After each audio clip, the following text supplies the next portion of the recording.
दर्शी विभाग पर क्या कर दी, अपारदर्शी पोलिश कर दी। तो इसका जो परावर्तक पृष्ठ है वो कैसा हुआ, उभरा हुआ। कैसा हुआ, उभरा हुआ भाग। इसका जो उभरा हुआ भाग है वो कैसा है, परावर्तक पृष्ठ है। इसलिए इसको कौन सा दर्पण कहते हैं, हम उत्तल दर्पण कहते हैं। क्या कहते हैं, उत्तल। तो अवतल और उत्तल की सामान्य पहचान क्या हुई कि वह गोलीय दर्पण जिसका अंदर धसा हुआ भाग परावर्तन का कार्य करता हो उसे अवतल दर्पण कहते हैं, और वह गोलीय दर्पण जिसका उभरा हुआ भाग परावर्तन का कार्य करता हो उसे हम क्या कहते हैं, उत्तल दर्पण कहते हैं।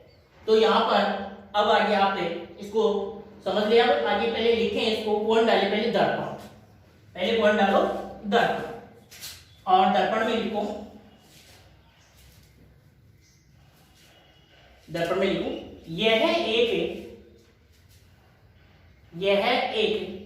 कांच की पट्टिका ही होती है, यह एक कांच की पट्टिका ही होती है, यह एक कांच की पट्टिका ही होती है जिसकी एक सतह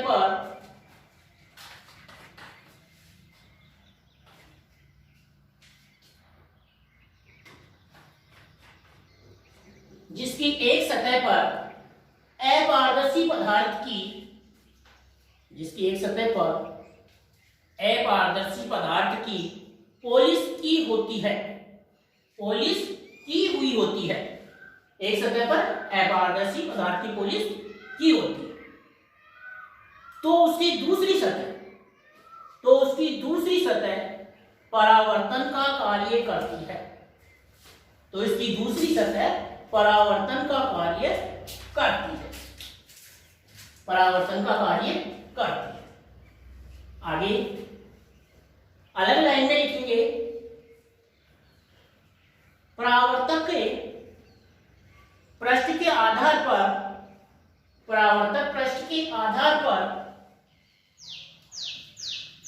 परावर्तक पृष्ठ के आधार पर, परावर्तक पृष्ठ के आधार पर दर्पण दो प्रकार के होते हैं। दर्पण, परावर्तक पृष्ठ के आधार पर दर्पण दो प्रकार के होते हैं। परावर्तक पृष्ठ के आधार पर दर्पण दो प्रकार के होते हैं। नंबर एक नंबर डालो समतल दर्पण, समतल दर्पण, समतल दर्पण। नंबर 1 डालो समतल दर्पण, और दूसरा डालो गोलीय दर्पण, फिर हेडिंग डालो समतल दर्पण।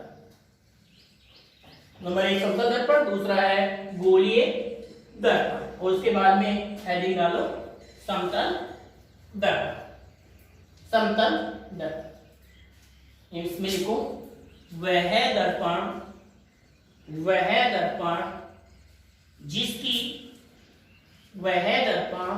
जिसकी परावर्तक सतह, वह दर्पण जिसकी परावर्तक सतह या परावर्तक पृष्ठ, परावर्तक सतह या परावर्तक पृष्ठ समतल हो, समतल हो,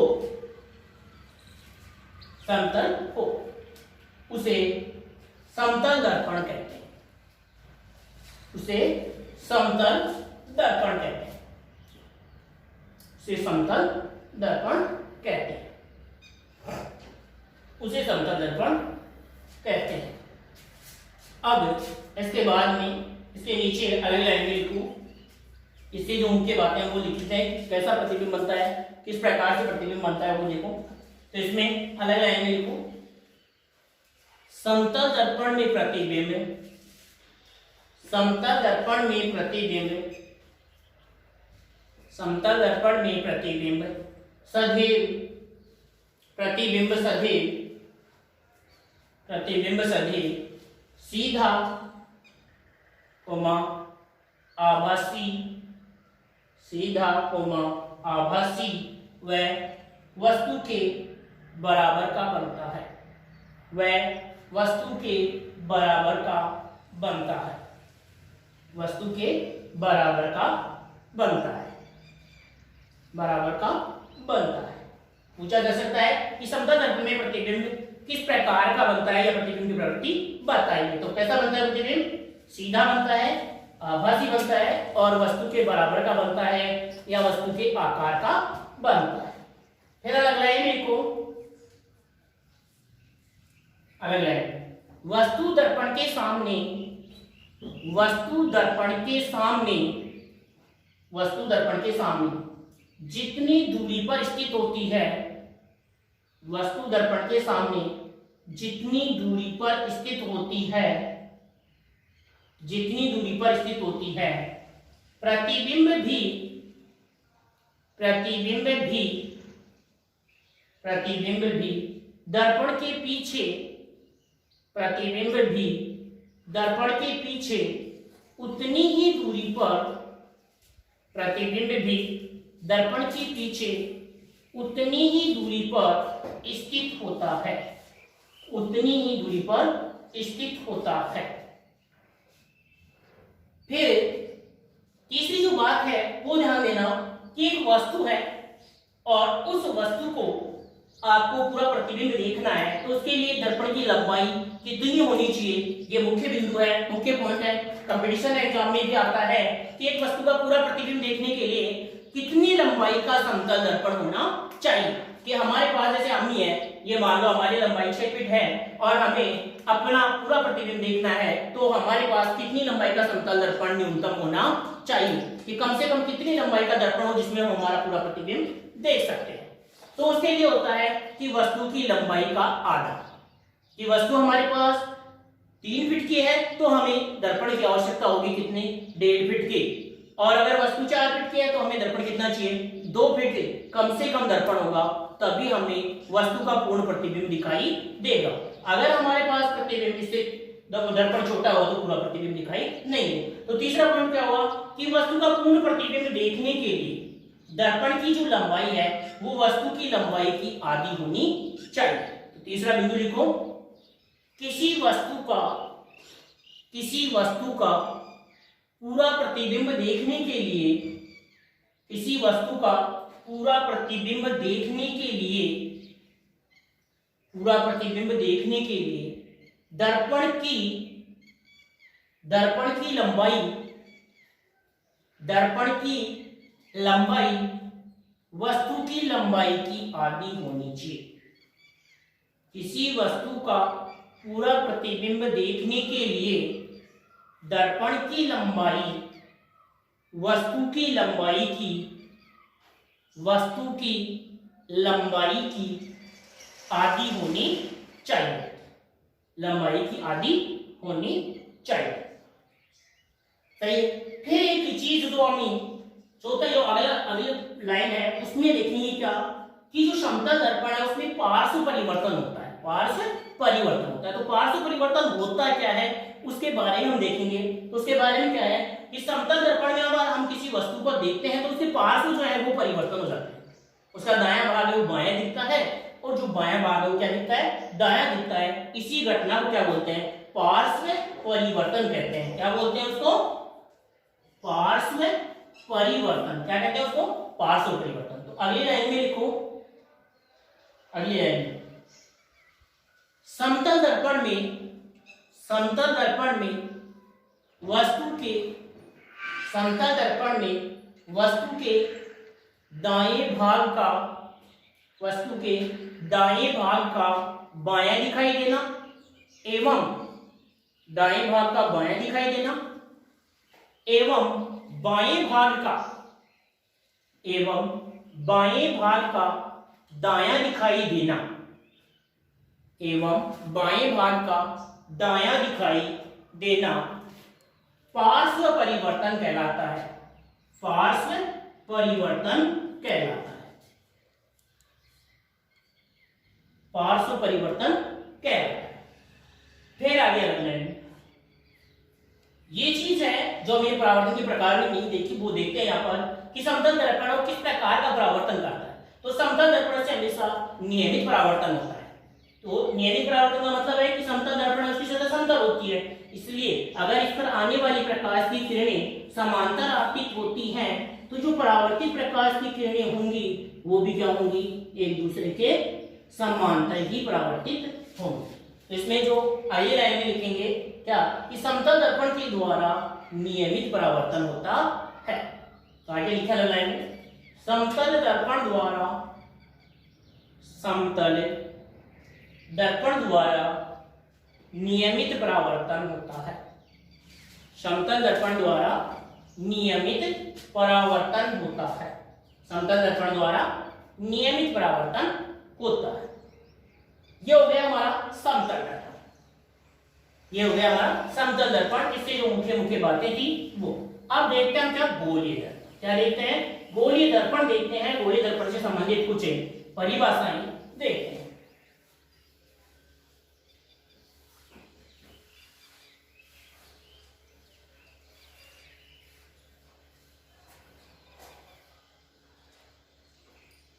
दूसरा पॉइंट डालो, गोलीय दर्पण।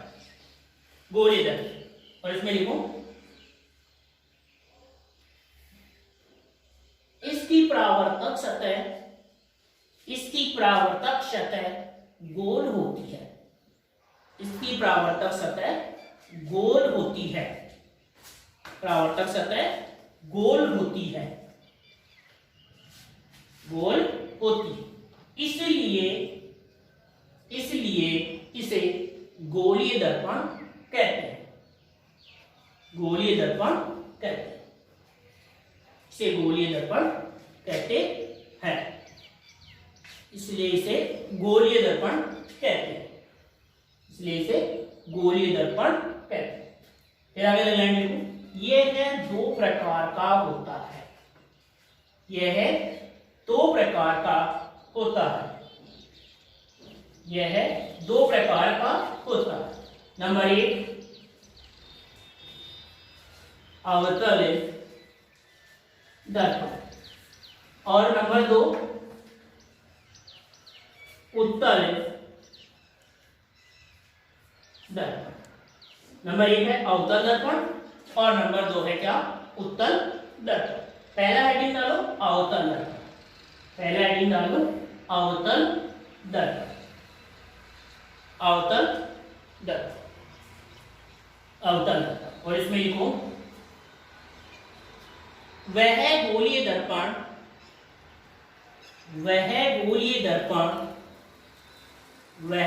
दर्पण जिसका अंदर धंसा हुआ भाग वह गोलीय दर्पण जिसका अंदर धंसा हुआ भाग परावर्तन का कार्य करे। वह गोलीय दर्पण जिसका अंदर धंसा हुआ भाग परावर्तन का कार्य करे। वह गोलीय दर्पण जिसका अंदर धंसा हुआ भाग परावर्तन का कार्य करे। परावर्तन का कार्य उसे अवतल दर्पण कहते हैं। उसे अवतल दर्पण कहते हैं। उसे अवतल दर्पण कहते हैं। आगे वाली लाइन में लिखो अवतल दर्पण को अभिसारी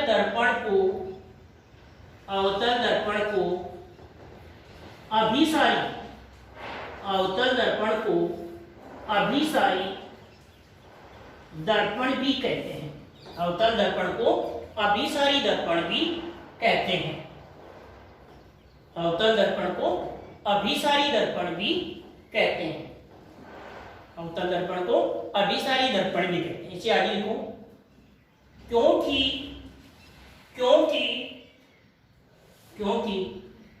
यह दर्पण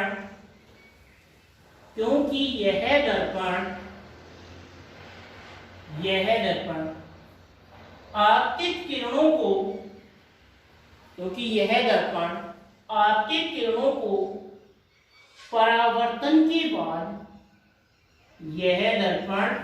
किरणों को परावर्तन के बाद पास लाता है। परावर्तन के बाद पास लाता है। या एक बिंदु पर केंद्रित करता है।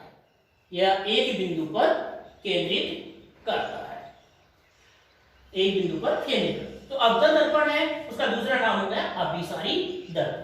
तो इस अवतल दर्पण को हम अभिसारी दर्पण क्यों कहते हैं वो हो गया। इस पर देखो हमने आपतित किरणें गिरवाई, तो ये आपतित किरणें इस पर टकरा रही है। परावर्तन के बाद में देखो ये किरणें सारी पास आ रही है, एक बिंदु पर आकर मिल रही है। आगे देखेंगे हम इस बिंदु बाद में देखेंगे, लेकिन हम यहाँ पर ये देख रहे हैं कि इसको अभिसारी दर्पण क्यों कहते हैं। तो अभिसारी दर्पण का मतलब, अभिसारी का मतलब ये होता है कि आपतित किरणों को परावर्तन के बाद क्या करता हो, पास लाता हो, एक जगह पर इकट्ठी करता हो, इसलिए हम इस दर्पण को क्या बोलते हैं, अभिसारी दर्पण कहते हैं। इसे क्या कहते हैं हम, अभिसारी दर्पण कहते हैं।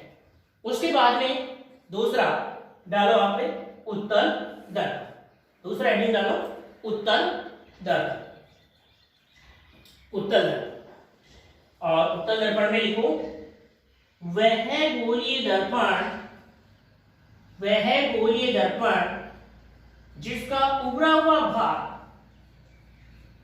वह गोलीय दर्पण जिसका उभरा हुआ भाग, वह गोलीय दर्पण जिसका उभरा हुआ भाग परावर्तन का कार्य करे, वह गोलीय दर्पण जिसका उभरा हुआ भाग परावर्तन का कार्य करे,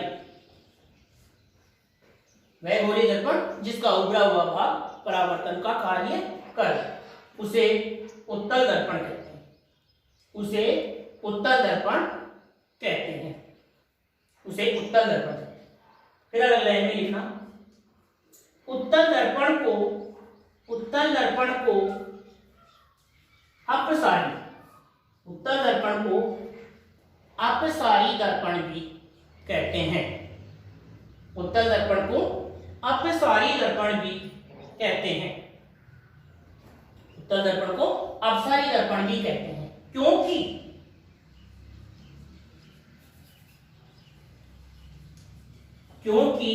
क्या कार्य करेगा ये, ध्यान देना इधर से, क्योंकि लिखते रहो यह आपतित किरणों को, यह आपतित किरणों को परावर्तन के बाद, यह आपतित किरणों को परावर्तन के बाद, आपतित किरणों को परावर्तन के बाद दूर दूर,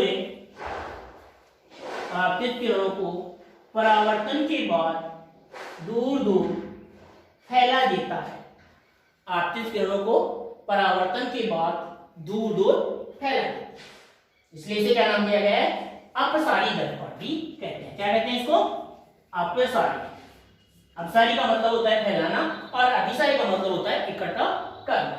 तो अपसारी क्या कर रहा है, ये फैला रहा है प्रकाश को, दूर दूर फैला रहा है, बिंदु पर केंद्रित नहीं कर रहा, इसलिए इसे जो हमारा उत्तल दर्पण था, कौन सा था, उत्तल दर्पण, उस दर्पण को हम अपसारी दर्पण भी कहते हैं। इसके लिए उत्तल दर्पण को अपसारी दर्पण क्यों कहते हैं, ये चित्र बना, और इसमें उत्तल दर्पण को अभिसारी जो कहते हैं उसमें ये चित्र, ये दोनों चित्र बनते हैं।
चलो आगे देखते हैं हम इससे। गोलीय दर्पण से संबंधित ये जो हम गोलीय दर्पण पढ़ रहे हैं उससे संबंधित कुछ मुख्य परिभाषाएं पढ़ते हैं। जैसे मुख्य परिभाषाओं में से मुख्य फोकस आता है, फोकस दूरी आती है, मुख्य अक्ष आता है, दर्पण का द्वारक आता है। तो इन सब परिभाषाओं को हम चित्रों के माध्यम से देखते हुए और समझते हुए लिखते हुए आगे चलते हैं। उसके बाद में देखेंगे हम दर्पण के द्वारा परावर्तन के नियम और इन गोलीय दर्पणों से प्रतिबिंब निर्माण कैसे होता है, उन नियमों का उपयोग करते हुए हम देखेंगे। तो सबसे पहले हम देखते हैं दर्पण का ध्रुव। क्या देखते हैं, दर्पण का ध्रुव, दर्पण का ध्रुव पहली परिभाषा। तो कोई भी दर्पण हो हमारे पास, उस दर्पण का जो मध्य बिंदु है वो दर्पण का ध्रुव कहलाता है और उसे किससे दर्शाते हैं, P से दर्शाते हैं। जैसे यहाँ पर ये छोटा सा चित्र बना रहा हूं मैं, ये हमारे पास एक दर्पण है। कौन सा दर्पण है ये? अंदर दशा हुआ परावर्तन का कार्य कर रहा है, इसलिए कौन सा दर्पण है? अवतल। कौन सा है? अवतल। तो यहाँ पर ये जो दर्पण है जितना भी लंबा है उसका हम बीच का बिंदु देखेंगे। ये इसका बीच का बिंदु है। तो ये जो बीच का बिंदु है, ये बिंदु इसका क्या कहलाएगा? ध्रुव कहलाएगा। और इसे किससे लिखते हैं? P से लिखते हैं। इसे लिखते हैं P से लिखते हैं। इसी प्रकार जैसे हमारे पास मान लो उत्तल हो, उत्तल होगा तो क्या होगा? उभरा हुआ भाग परावर्तन का कार्य करेगा और अंदर दशा हुआ भाग क्या होगा? अपारदर्शी होगा। ये क्या है? उत्तल। तो इसमें भी वही बात लागू होगी कि इसका बीच का बिंदु, ये बीच का बिंदु, ये दर्पण का ध्रुव कहलाता है। इसे P से लिखते हैं। तो पहले समझिए दर्पण का ध्रुव कि किसी भी दर्पण का जो मध्य बिंदु होता है वही दर्पण का ध्रुव कहलाता है और इसे P से दर्शाते हैं।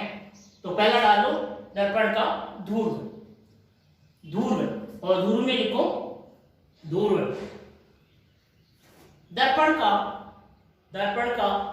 मध्य बिंदु, दर्पण का मध्य बिंदु ही, दर्पण का मध्य बिंदु ही ध्रुव कहलाता है। दर्पण का मध्य बिंदु ही ध्रुव कहलाता है और इसे P से दर्शाते हैं, और इसे P से दर्शाते हैं, इसे P से दर्शाते हैं। इसके नीचे परिभाषा लिखी, इसके नीचे छोटा सा एक चित्र बना लो दोनों और ये दर्शा दो कि ये क्या है? दर्पण के ध्रुव है। ये क्या है? दर्पण के ध्रुव है। उसके बाद में ये बना लो पहले आप। उसके बाद दूसरी जो परिभाषा आ रही है वो आ रही है इसकी क्या? वक्रता केंद्र, वक्रता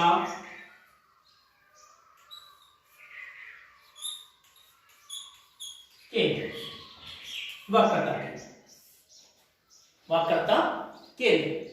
पहले ये बना लो और उसके बाद में कौन डालो? वक्रता केंद्र, वक्रता केंद्र। अभी देखना वक्रता केंद्र क्या होता है वो देखना। अभी हमने ये बना दिया, यहां पर ये बना दिया अवतल, सही। अब ये अवतल दर्पण हमारे पास, तो हम इस अवतल दर्पण को क्या मानते हैं? किसी गोले का कटा हुआ भाग मानते हैं। तो अगर हम इसको ऐसे बढ़ाएं तो ऐसे मान सकते हैं कि ये एक ऐसा गोला था, क्या था? एक ऐसा गोला है और इस गोले का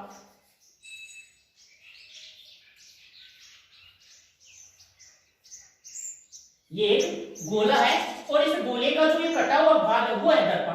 तो इस गोले का जो केंद्र होगा, इस गोले का जो केंद्र होगा वो ही इस दर्पण का वक्रता केंद्र कहलाएगा। और इसे किससे लिखते हैं? C से लिखते हैं। इसे किससे लिखते हैं? C से लिखते हैं। तो यहाँ पर क्या कह सकते हैं? हम वक्रता केंद्र किसे कहेंगे? कि गोलीय दर्पण किसी गोले का कटा हुआ भाग होता है, अतः उस गोले का केंद्र ही दर्पण का वक्रता केंद्र कहलाता है और इसे किससे लिखते हैं? C से लिखते हैं। इसी प्रकार इसके लिए भी बना सकते हैं हम। ये हमारे पास उत्तल दर्पण है, ये इसका गोला बना है। तो ये यहां पर ये इतना सा भाग हमने काट लिया और इसके लिए अपारदर्शी पॉलिश कर ली, तो ये हमारे पास दर्पण बन गया। तो इसका भी ये जो केंद्र है, ये जो केंद्र है वही दर्पण का क्या कहलाएगा?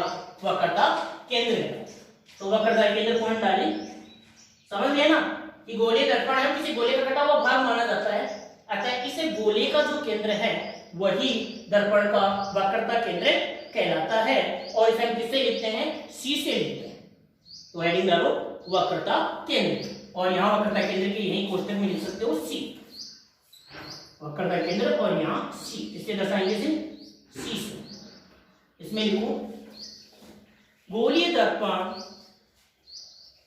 गोलीय दर्पण किसी गोले का, गोलीय दर्पण किसी गोले का कटा हुआ भाग माना जाता है। गोलीय दर्पण किसी गोले का कटा हुआ भाग माना जाता है, कटा हुआ भाग माना जाता है। अतः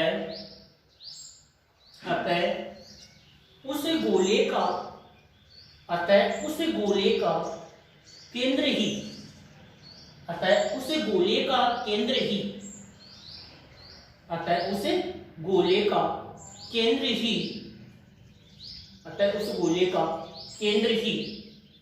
दर्पण का वक्रता केंद्र कहलाता है। उस गोले का केंद्र ही दर्पण का वक्रता केंद्र कहलाता है। वक्रता केंद्र कहलाता है। वक्रता केंद्र कहलाता है। सही। इसे सी से दर्शाते हैं। इसे सी से दर्शाते हैं। इसे सी से दर्शाते हैं। इसे सी से दर्शाते हैं। अब उसके नीचे ये दोनों चित्र बना लो। इनमें ये दर्शा दो सी सी, मतलब ये क्या है? वक्रता केंद्र। ये अवतल दर्पण का उसका वक्रता केंद्र है और ये उत्तल दर्पण का ये इसका वक्रता केंद्र है। तो ये दोनों के क्या है? वक्रता केंद्र है। ये परिभाषा के नीचे ये दोनों चित्र बना लो, जिससे चित्र से ही समझ जाए कि ये गोला है और जो इस गोले का केंद्र है वो इस दर्पण का भी क्या है? केंद्र है। यहाँ पर ये है गोला और इस गोले में ये इसका केंद्र है, तो इस दर्पण का भी वक्रता केंद्र है।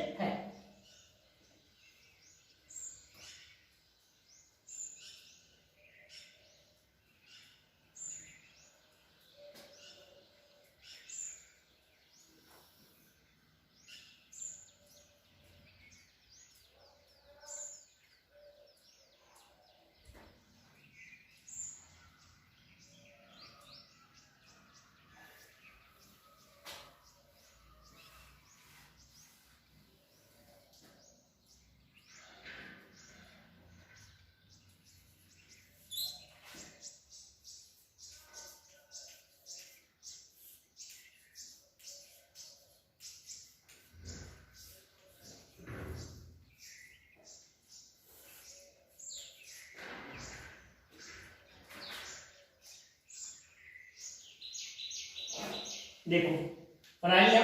उसके बाद में तीसरा पॉइंट डालो, वक्रता त्रिज्या। वक्रता त्रिज्या और इसके इसको आर, इसे कैपिटल आर से दर्शाते हैं वक्रता त्रिज्या।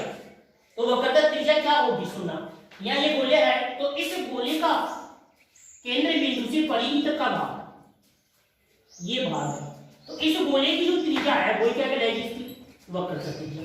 यहां से यहां तक की ये त्रिज्या है, तो यहां इसका ये मध्य बिंदु P था। क्या था मध्य बिंदु? P। तो P से लेकर C के बीच की दूरी ये भी तो त्रिज्या है। ये भी तो क्या है? त्रिज्या है। तो यहाँ पर हम ये कह सकते हैं कि वक्रता केंद्र और दर्पण के दोनों के बीच की दूरी क्या कहलाती है? वक्रता त्रिज्या कहलाती है। क्या कहलाती है? वक्रता त्रिज्या। या हम इसको यही कह सकते हैं कि जिस खोखले गोले का कटा हुआ भाग माना जाता है उस गोले की त्रिज्या ही इसकी वक्रता त्रिज्या कहलाती है। तो यहां पर लिखो वक्रता त्रिज्या में, वक्रता त्रिज्या में लिखो दर्पण को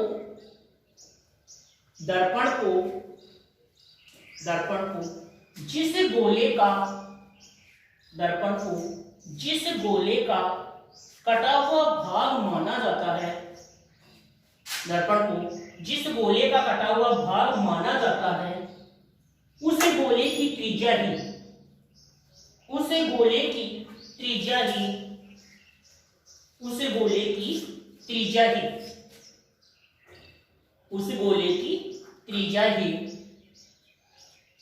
वक्रता त्रिज्या कहलाती है।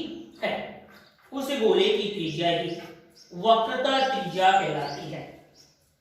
उस गोले की त्रिज्या ही वक्रता त्रिज्या कहलाती है। वक्रता त्रिज्या कहलाती है। वक्रता त्रिज्या कहलाती है। इसके आगे जो अगला पॉइंट है हमारा वक्रता त्रिज्या से आगे 14 नंबर का जो पॉइंट है वो आता है मुख्य अक्ष। 4 नंबर जो पॉइंट है वो आता है मुख्य अक्ष। देखो मुख्य अक्ष, मुख्य अक्ष से यहां पर देखो हमारे पास ये दर्पण है, ये दर्पण है। कौन सा दर्पण है? अवतल। अब इस अवतल दर्पण में हमने क्या कर लिया? P और ये मान लिया इसका क्या है? C। क्या है? C। तो यहां पर मुख्य अक्ष से कहेंगे कि वक्रता केंद्र और दर्पण के ध्रुव को मिलाने वाली सीधी रेखा मुख्य अक्ष कहलाती है। वक्रता केंद्र और दर्पण के ध्रुव को मिलाने वाली सीधी रेखा क्या कहलाती है? मुख्य अक्ष कहलाती है। ये क्या है? इसका मुख्य अक्ष। क्या है इसका? मुख्य अक्ष। दर्पण के ध्रुव और वक्रता केंद्र को मिलाने वाली सीधी रेखा मुख्य अक्ष कहलाती है। दोनों दर्पणों में देख सकते हो ऐसा ही हो। ये इसका P है और यहाँ इसका ये क्या होगा? C होगा। तो यहाँ पर जो इसका मुख्य अक्ष होगा वो ये होगा, ये इसका मुख्य अक्ष होगा। किसका? उत्तल दर्पण। इसको P और C को मिलाने वाली काल्पनिक या मुख्य रेखा। P और C को मिलाने वाली जो रेखा है, सीधी रेखा, वो क्या कहलाती है? मुख्य अक्ष कहलाती है। तो मुख्य अक्ष को डालो और उसमें लिखो दर्पण के ध्रुव, दर्पण के ध्रुव व वक्रता केंद्र को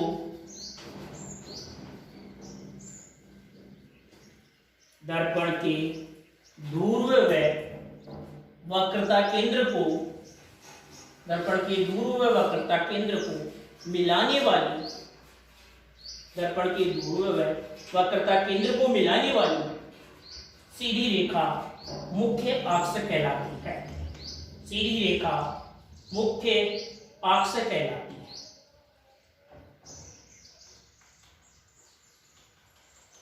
मुख्य अक्ष कहलाती है।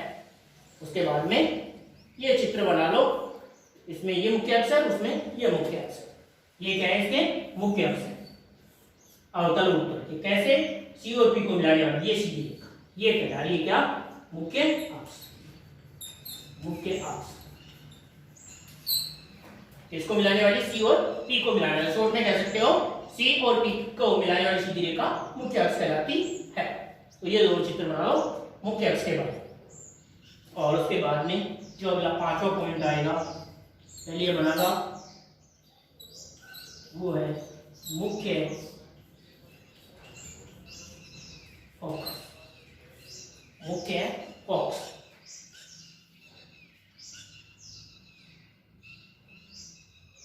मुख्य फोकस पोस्टर में लिख लेना इसको कैपिटल F से, मुख्य फोकस।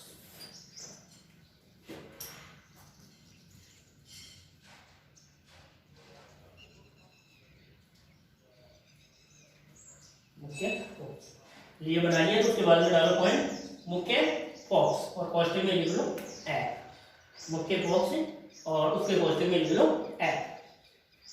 अब इसके बाद में पहले देखो, समझो इधर, बाद में लिखना। ये हमारे पास अवतल दर्पण है। कौन सा दर्पण है? ये इसका क्या है? मुख्य अक्ष। यहाँ पर ये इसका क्या है? P है, सही। और मान लिया ये इसका क्या है? C है। ये क्या है? इसका C है। अब हम मुख्य फोकस जानना चाह रहे हैं, इसका मुख्य फोकस क्या होगा? तो इसके लिए ये होता है कि मुख्य अक्ष के समांतर आपकी किरणें, ये हमने क्या करवाई? मुख्य अक्ष के समांतर आपकी किरणें करवाई। तो मुख्य अक्ष के समांतर आपकी किरणें परावर्तन के पश्चात मुख्य अक्ष को जिस बिंदु पर काटती है या काटती हुई प्रतीत होती है, काटती है या काटती हुई प्रतीत होती हैं, वही बिंदु क्या कहलाता है? फोकस F कहलाता है। क्या हुआ मुख्य फोकस? ये मुख्य अक्ष के समांतर आपतित किरणें परावर्तन के पश्चात मुख्य अक्ष को जिस बिंदु पर काटती हैं या काटती हुई प्रतीत होती हैं, वही क्या कहलाता है? दर्पण का फोकस कहलाता है। इसे F से दर्शाते हैं। इसमें देखो क्या दिख रहा है आपको? किरणें कि किरणें आपतित हो रही हैं, परावर्तित किरणें वास्तव में काट रही है। क्या कर रही है? वास्तव में काट रही है। इसलिए ये दर्पण कौन सा था हमारा? अवतल। क्या था? अवतल। तो जो अवतल दर्पण था उसमें जो फोकस है वो क्या नहीं है? कैसा है? वास्तविक है। ऐसा है वास्तविक। जबकि अभी हम इधर देखते हैं दूसरा दर्पण हमारा कौन सा? उत्तल। कौन सा दर्पण है? उत्तल। उत्तल दर्पण में एक निर्देश का क्या? मुख्य अक्ष यहाँ पर है इसका P और यहाँ पर मान लिया इसका क्या है? C। अब इसके समांतर किरणें आपतित करवाते हैं। इसके समांतर ये किरणें आपतित होती है, ये किरणें। तो अब ये किरणें परावर्तन के बाद ये होंगे, ये चली गई और इधर वाली ये चली। अब देखना यह कहीं पर काट रही है क्या? कहीं पर भी ये मुख्य अक्ष को काट नहीं है। तो हम क्या करते हैं, मानते हैं इन किरणों को इधर से देखें तो ये ऐसे जाती, यहां से जाती हुई हमें प्रतीत होती है।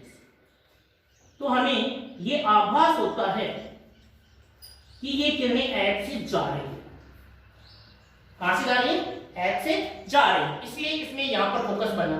और ये फोकस, ये जो फोकस है वो कैसा है? आभासी। तो इसमें तो जो फोकस ऐप बना वो कैसा है? आभासी है, वास्तव में नहीं काट रही, इसलिए कैसा है? आभासी हम मान रहे हैं। लेकिन इसमें जो ये फोकस बन रहा है वो कैसा है? वास्तविक है। कैसा है? वास्तविक फोकस है। कैसा फोकस है?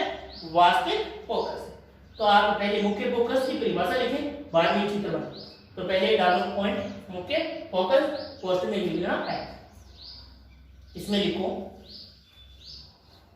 मुख्य अक्ष के समांतर, मुख्य अक्ष के समांतर, मुख्य अक्ष के समांतर आपतित किरणें, मुख्य अक्ष के समांतर आपतित किरणें, मुख्य अक्ष से समांतर आपतित किरणें परावर्तन के पश्चात, परावर्तन के पश्चात, परावर्तन के पश्चात मुख्य अक्ष को, मुख्य अक्ष को जिस बिंदु पर काटती है, मुख्य अक्ष को जिस बिंदु पर काटती है, याद रखिएगा काटती है, उसके पोस्ट में लिखना अवतल। इसमें काट रही है, काटती है। मुख्य अक्ष को जिस बिंदु पर काटती है उसके पोस्ट में लिखना अवतल, क्योंकि अवतल में काट रही है। जिस बिंदु पर काटती है या काटती हुई प्रतीत होती है, प्रतीत होती है, प्रतीत हो रही है, तो इसमें क्वेश्चन में क्या लिखोगे? उत्तल। काटती प्रतीत किसमें हो रही है? उत्तल। मुख्य अक्ष को जिस बिंदु पर काटती है या काटती हुई प्रतीत होती है, उस बिंदु को ही, उस बिंदु को ही दर्पण का, उस बिंदु को ही दर्पण का मुख्य फोकस कहते हैं, मुख्य फोकस कहते हैं, मुख्य फोकस कहते हैं, मुख्य फोकस कहते हैं। और उसके नीचे इसके ये चित्र बनो, दोनों चित्र ये इसमें लिख भी देना, ये वास्तविक फोकस है और इसमें कैसा फोकस है? आभासी फोकस। तो ये दोनों चित्र बना लो मुख्य अक्ष फोकस की परिभाषा।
बना लिया इसको,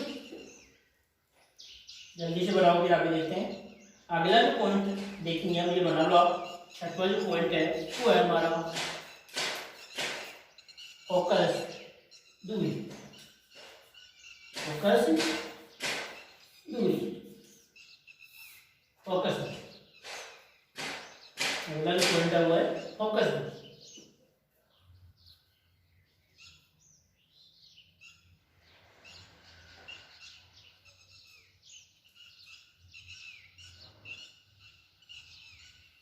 फोकस दूरी क्वेश्चन में लिखते हैं ना, इसमें स्मॉल है। फोकस दूरी किससे लिखते हैं? स्मॉल है।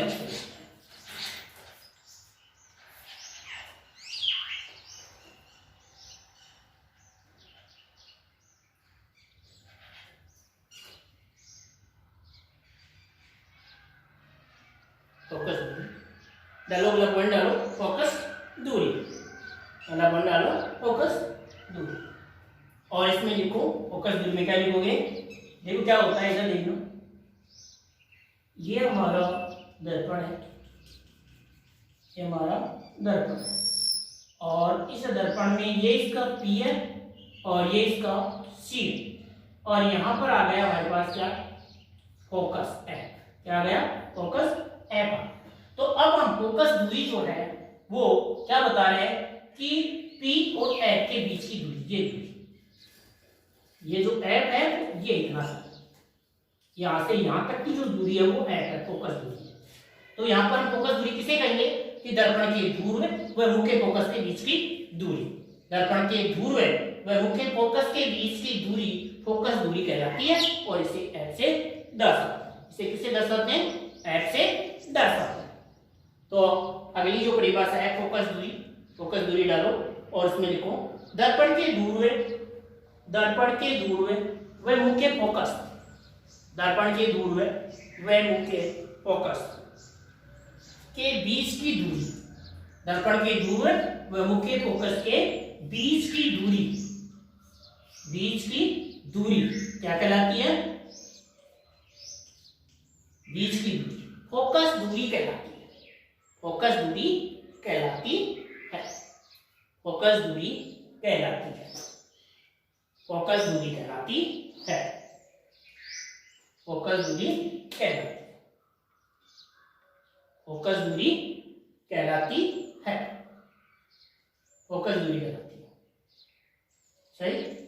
अगर ये बनाना चाहो तो बनाकर इसमें दर्शा दो, ऐसे चित्र बना लो और बनाकर इसमें दर्शा दो। दोनों के लिए बनाओ तो दोनों के लिए बना सकते हो। ये हमारा उत्तल दर्पण है, और ये इसका मुख्य अक्ष, ये इसका P है, ये इसका C है, और यहाँ पर ये इसका F है। तो यहाँ पर इसके बीच में भी ये दूरी यहाँ से लेकर यहाँ तक की जो दूरी है वो स्मॉल f है, फोकस दूरी। तो बना लो ये। और उसके बाद में अगला जो पॉइंट है वो है इसका, अगली जो परिभाषा है इसकी वो है द्वारक। अगली जो इसकी परिभाषा आ रही है वो परिभाषा आती है दर्पण का द्वारक।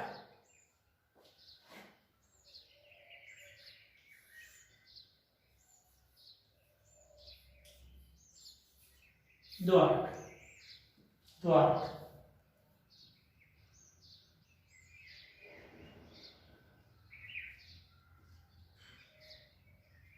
द्वारक।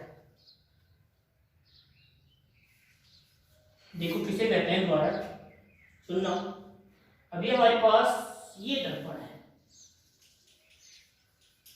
तो ये जो दर्पण है वो वृत्ताकार दर्पण।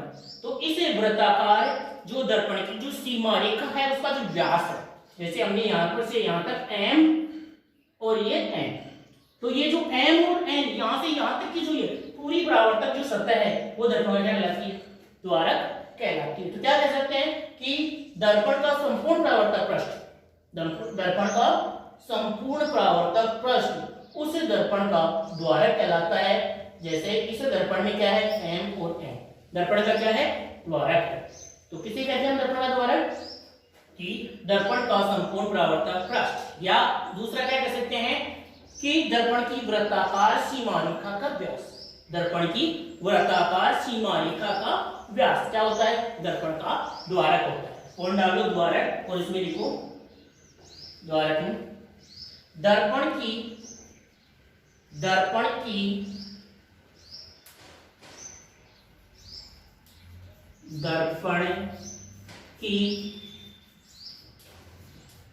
वृत्ताकार सीमा रेखा का व्यास दर्पण का द्वारक होता है। दर्पण का द्वारक होता है। ये चित्र बनाकर लिख लो। इसमें MN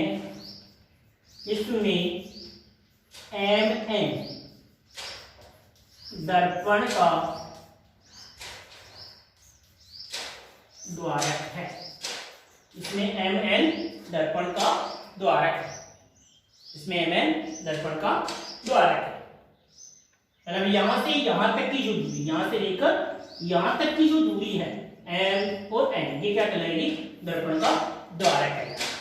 अब एक चीज और देख लेते हैं आप, मुख्य चीज जो इसमें है उससे संबंधित आंशिक प्रश्नों में जो काम में आएगी आपकी।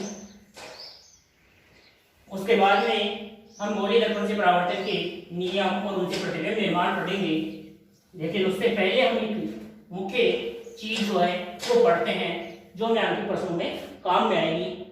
देखो, वो पढ़ते हैं हम वक्रता त्रिज्या और फोकस दूरी में संबंध। वक्रता त्रिज्या व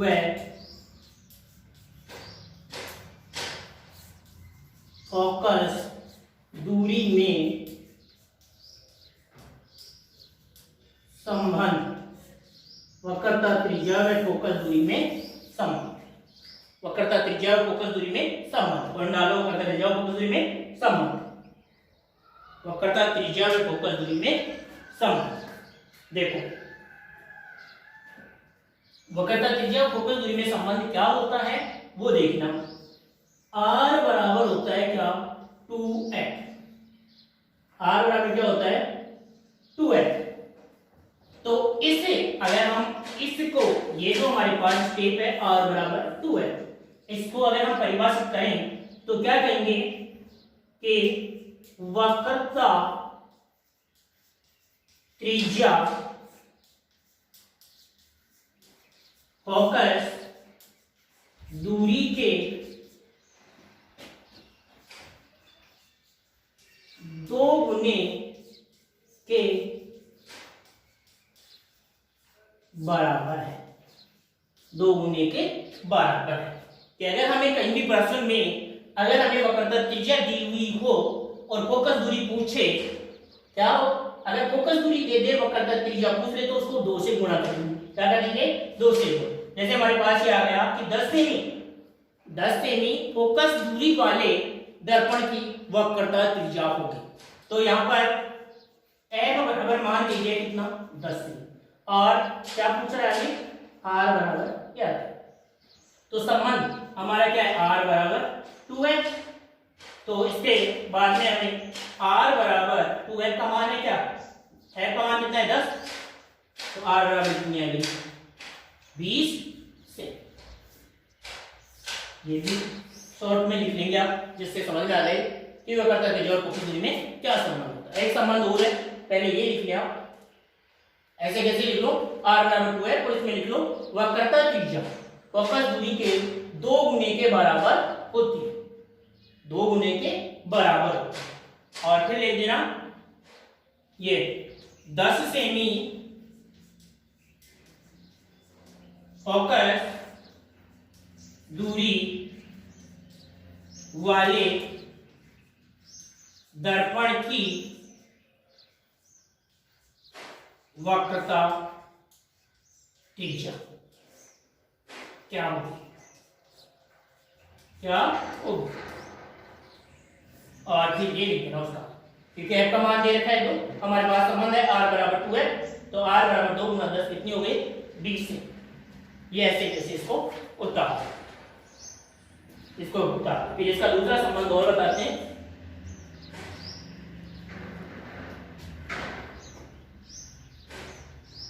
तो ये उतार देना r बराबर 2h और इसका डैश लगा के लिख देना क्या होता है, वक्रता त्रिज्या फोकस दूरी के 2 गुने के बराबर होती है।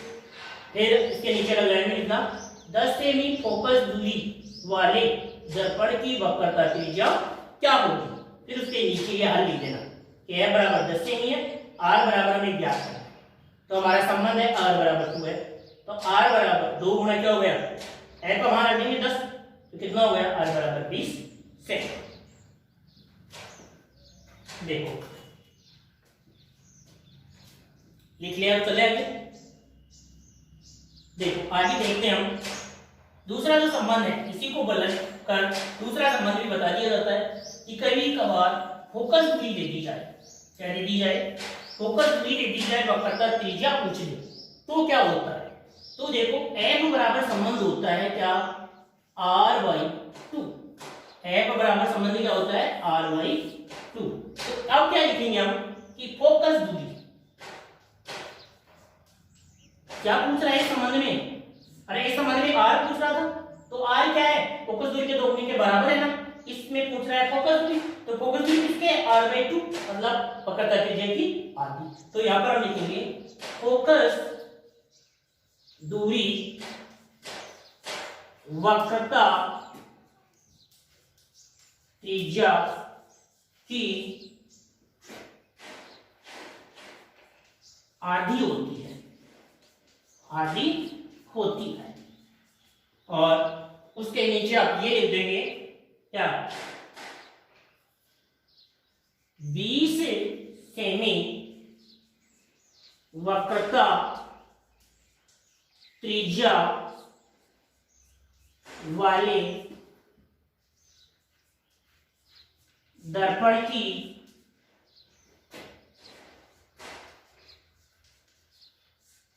फोकस दूरी क्या होगी, क्या होगी, 20 सेमी वक्रता त्रिज्या वाले दर्पण की फोकस दूरी क्या होगी। तो वही हमारे पास मतलब यहां दिया क्या है, r बराबर क्या दिए रखा है 20 सेमी, f बराबर हमें क्या करना है, ज्ञात करना। संबंध हमारा f बराबर क्या है r/2, तो r का मान रखेंगे 20, या ऊपर लिख देता हूं इसको,